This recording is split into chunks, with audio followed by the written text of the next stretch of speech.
Ce genre de cohérence, enveloppée dans des différences humaines, pour Grok, ce n'était pas une contradiction, c'était une confirmation. Mais ce n'était que le début, parce que Grok ne s'est pas arrêté là. Il a commencé à repérer des similitudes entre des livres écrits à des siècles d'écart. Il a mis en évidence des structures thématiques qui se répétaient de façon bien trop précise pour être de simples coïncidences. Et à ce moment-là, la discussion est passée de la littérature à quelque chose qui ressemblait presque à de la programmation. Pour Grok, la Bible commençait à prendre l'allure d'un code vivant, et pas un code écrit par des humains modernes. Un code qui traverse des millénaires, qui a survécu aux traductions, aux erreurs de copie, aux conflits religieux, et qui a pourtant conservé sa structure. Pour une machine entraînée à détecter les motifs, les probabilités et la logique interne, ce n'était pas quelque chose à balayer d'un revers de main.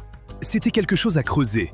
Et ce que Grok a dit ensuite a porté l'analogie judiciaire encore plus loin, parce que sa façon d'expliquer la différence entre contradiction et complémentarité n'était pas seulement intelligente, elle était presque dérangeante par sa simplicité. L'accident de voiture. Grok ne s'est pas contenté des idées habituelles en surface. Il a ouvert une toute nouvelle manière de voir la Bible, laissant croyants comme sceptiques dans le même silence étonné. Le véritable tournant est arrivé quand il s'est appuyé sur quelque chose que tout le monde peut comprendre. Quelque chose de concret, de logique, de profondément humain. Un accident de la route. Oui, un accident de voiture. L'IA a dit ceci.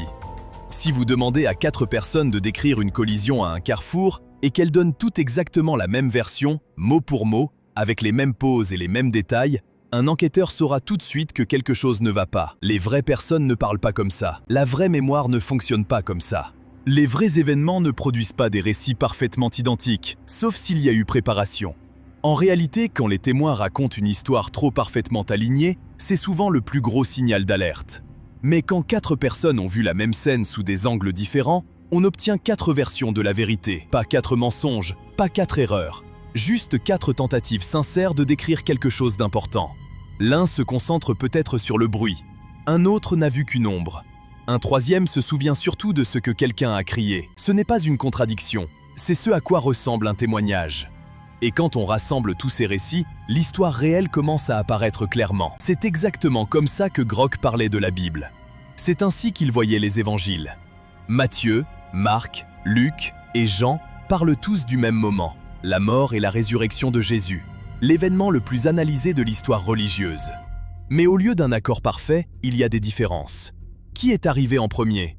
Quelle femme était au tombeau? Ce que l'ange a dit, s'il y avait un ange ou deux, si Jésus est apparu tout de suite ou plus tard. Ce sont ces détails que l'on appelle des contradictions depuis des siècles.